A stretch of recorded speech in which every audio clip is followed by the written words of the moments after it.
శాస్త్రవేత్త ఎవరండి?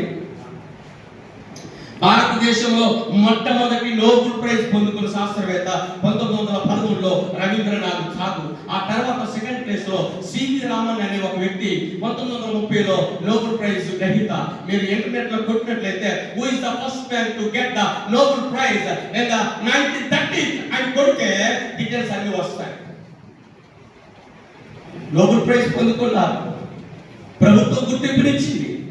వారి శాస్త్రానికి, వారి జ్ఞానానికి, వారి చదువుకి, వారి పరిశోధనకి మెచ్చుకొని, వారి కనుగొన్న మెడిసిన్స్ కి, వారి తయారు చేసినటువంటి ఆర్టిక్స్ కి మెచ్చుకొని నోబెల్ బహుమతులు ఇచ్చారు. గమనించండి, ఈరోజు ప్రజలు కూడా ఎన్నో రకాలైన గుర్తింపుల కొరకు ఒక సినిమాని చూసిన ఒక డైరెక్టర్ అది తీసిన కొన్ని రోజుల తర్వాత మరొక మంచి మూవీ తీయడానికి ప్రయత్నం చేస్తూ ఉన్నారు.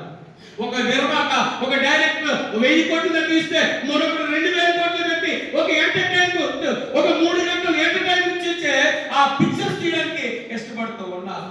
గుర్తింపు కొరకు చంద్రమండలం ఎత్తున్నారు, గుర్తింపు కొరకు సూర్యమండలం ఎత్తున్నారు, గుర్తింపు కొరకు రేకెట్ల మీద ప్రయాణం చేస్తూ ఉన్నారు.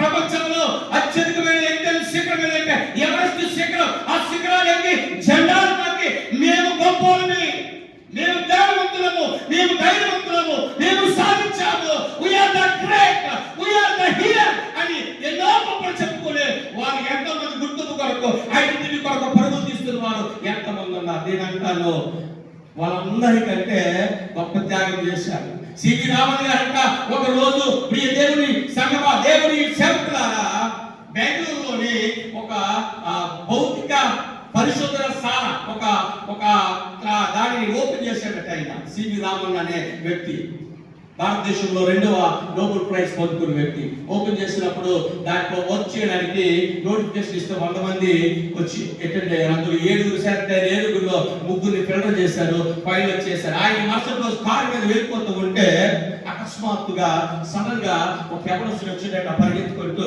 సార్ మీతో నేను మాట్లాడాలా, నాకు ఒక 2 నిమిషాలు ఇచ్చొచ్చుకంటే ఎస్ ప్రొసీడ్ అని అంటే ఆయన అంటాడట, అయ్యా అయ్యా మన నేను ఎగ్జామ్ అటెండ్ అయ్యాను, ఫెయిల్యూర్ అయిపోయాను, 2 మార్కుల్లో నేను మీరు అడిగిన ప్రశ్నలు చెప్పలేకపోయాను.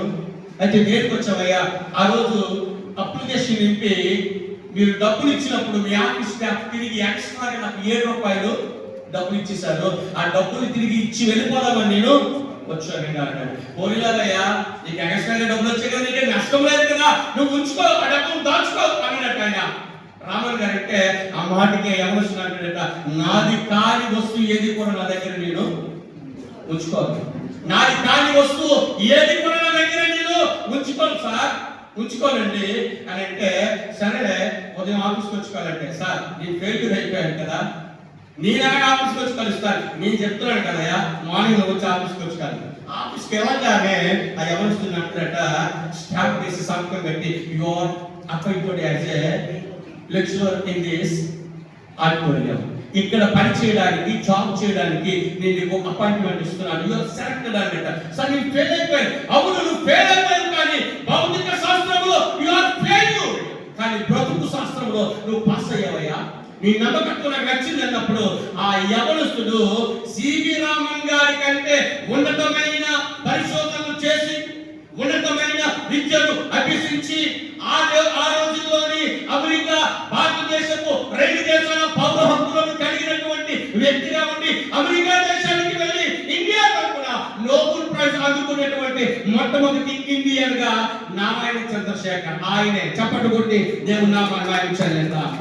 ఈ మాట ఎందుకు చెప్తున్నానంటే, ఆయన అడుగుతారట, what has done for this position, ఈ స్థానంలో రావడానికి ఏం చేస్తావు నారాయణ గారు అని అడిగితే, నథింగ్ ఐ డన్, ఒక 7 రూపాయలు నా బ్రతుకును మార్చింది, కేవలము నమ్మకత్వం ఏంటి. సేవకుడికి ఈ రోజు పొదువైపోయింది, నమ్మకత్వం పొదువైపోయింది. ఎక్కడికి పరులెట్టకండి, ఎవరి వైపు చూడకండి, ఎవరు ఇస్తారని ఎదురు చూడద్దు. నా సలహాతే నువ్వు కన్నీరు కాల్చి నీ ప్రభు సన్నిధిలో ప్రార్థన చేయి. నేను ఒక సవాల్ ఇస్తున్నా ఉన్నా, ప్రతిరోజు ఏ డైవిజన్ అయితే 4 గంటల సేపు ప్రార్థన చేయండి, మీకు ఏదైనా కలుగు నా దగ్గర నేను ఇస్తాను, వాడి మీద రాసిస్తాను, దైవజనుడు 4 గంటలు ప్రార్థన చేయండి. నా ఎక్స్పీరియన్స్ నేను చెప్తున్నాను. ఒకవేళ అంతకంటే ఎక్కువ సమయం దేవుడితో గడిపే దైవజనులు ఉంటే వాళ్ళందరికీ కూడా నేను పాదాభివందనం చేస్తున్నాను. వారిని బట్టి నేను ప్రభువుకు మహిమ చెల్లిస్తున్నాను. ప్రార్థన కార్యాలు చేస్తాది. ఇదిగో నువ్వు కేవలము బండి మీద వదిలేసి తిరగడం వేస్తుంది. నీవు ఎక్కడ ఉన్నావు అక్కడ ఆనాడు ఏలియాను పోషించిన దేవుడు ఈరోజు నిన్ను పోషించడానికి ఇష్టపడుతున్నాడు. అయ్యా నాకు ఇది లేదు, ఇది కావాలి, ఇది అవసరం అంటే నీ విశ్వాసపు వాక్యములను అంటే దీవెనకరమైన పరిస్థితులు దేవుడు నీకు దయచేయబోతూ ఉన్నాడు. 2024 నుండి 2025 ప్రవేశించక మునిపే నువ్వు దేవుని చిత్తానికి లోబడినట్లయితే, దేనికి లోబడిపోవాలి మనము? దేవుని చిత్తానికి. అయ్యా నీ చిత్తము నాయన, నీ చిత్తము ప్రభువా, నీ చిత్తమే సిద్ధించును కాక. నా పరిచర్య, నా కుటుంబము, నా బిడ్డలు, నా ప్రయాణము, నా ప్రయాస, నా భారము, నా శ్రమ నీ చిత్తమే సిద్ధింపచేయును కాక. మీ అందరికీ తెలుసు తల్లిగారు మేడి దేవుడమ్మ గారు. ఆ రోజుల్లో నేను 2006 నుండి ఎస్కోట్ లో ఉన్నప్పుడు జాషువా గారు ఈహెచ్హెచ్ అనే మినిస్ట్రీలో నన్ను పెట్టి ఉన్నారు. ఎవెంజలికల్ హ్యాపింగ్ హ్యాండ్ రాజమండ్రి అరుణేయుడు గారు. తల్లి దేవుడమ్మ గారు ఎంతో ప్రేమ కలిగిన ఆవిడ. ఆ ప్రాంతంలో ఈ ఏరియాలోనే అద్భుతమైన పరిచయం చేసిన దైవజనురాలు. నిజంగా అలాంటి పరిశుద్ధుల కడుపులో పుట్టినటువంటి ఆ కుమారుడు జాషువా ఈ ఫెలోషిప్ లో ఉండడం, ఈ ఫెలోషిప్ కి ఆశీర్వాదం అని నమ్ముతానండి. నమ్మిన వారు దేవుని స్తోత్రం చేద్దాం. హల్లెలూయా, హల్లెలూయా. ఈ రోజు మా డైరెక్టర్ గారు అంటారు, ఏమయ్యా నేను సపోర్ట్ ఇస్తాను రమ్మంటే రావని అంటారు. నేను ఫైనల్ అండి 2010లోనే 11లో 12 అనుకుంటా వెళ్ళి సపోర్ట్ తీసుకొని వచ్చాను. నైట్ 2 గంటలకు ట్రైన్ ఎక్కి 3000 రూపాయలు ఇచ్చేవారు. నేను యథార్థం చెప్తాను. ఇక్కడ జాషువా ఉన్నారు, షారమ్మ ఉన్నారు, అలాగే బాబాయ్ కూడా ఇక్కడే ఉన్నారు, మన నారాయణపాల్ గారు మన మంచి ఉన్నారు. నలిగిపోయి తెల్లవారు ఉదయాన్నే 5 గంటలకు మా ఇంటికి వెళ్ళాను. అప్పటికి నా భార్యకి జాబ్ రాలేదు. నేను కేవలం దేవుడి మీద ఆధారపడి బ్రతుకుతున్నాను. మా నాన్నగారికి సంఘం ఉన్నా ఏదున్నా సరే మీరు బ్రతుకున్నంత వరకు నాకు రూపాయి పడద్దు, మీరు ఉన్నంత వరకు పరిచర్య మీది, నేను ఆధారపడి మీరు నాకు రూపాయి కూడా ఇవ్వద్దు. ఎందుకంటే నాకు కూడా ధనము విలువ తెలియాలా, బ్రతుకు విలువ తెలియాలని ఎప్పుడు నేను ఆశపడలేదు, ఆశించలేదు.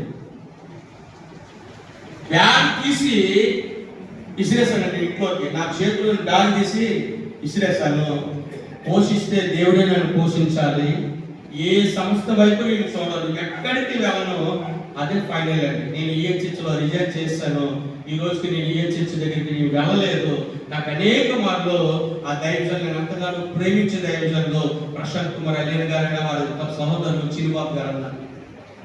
ఆ రోజు నుండి దేవుడికి నేను లోబడిపోయాను, దేవుడికి సరెండర్ అయిపోయాను. దేవాని చిత్తము నాయన, నేను ఈ పరిచర్యలో ఉండాలంటే నా నీడ్స్ అన్ని కూడా, నా అవసరాలన్నీ కూడా ఎవరు తెచ్చాలా? మనం అందరం వ్యవసాయం చేస్తున్నామండి. చెప్తామా గట్టిగా? వ్యవసాయం చేస్తున్నాం. మన బాస్ ఎవరు? గట్టి చెప్పాలి. మన తండ్రి ఎవరు? మన అవసరం ఎవరు తెచ్చాలా? మనం ఎవరు పని చేస్తున్నాం, ఎవరి కొరకు ప్రయాసపడుతున్నాం? అందరు గట్టిగా చప్పట్లు కొట్టుకుంటూ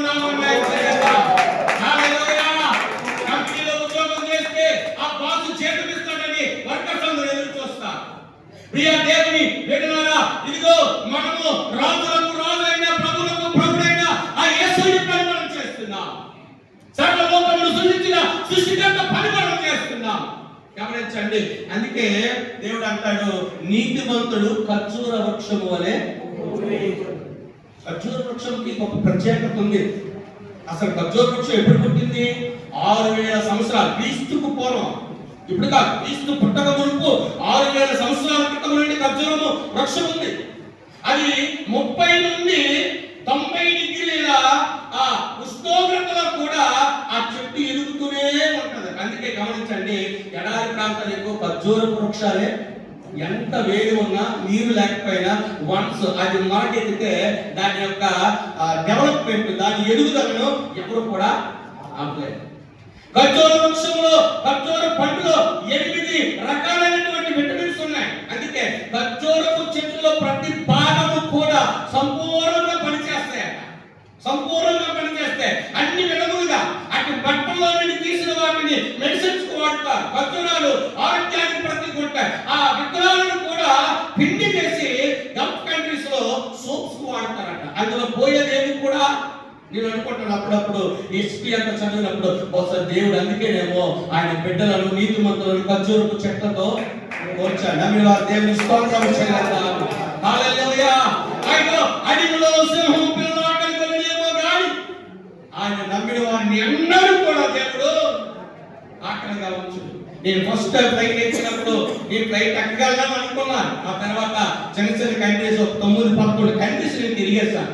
దేవుడి చిత్తమైతే నెక్స్ట్ ఇయర్ నేను యూఎస్ వెళ్ళాలని ఆశపడుతున్నాను.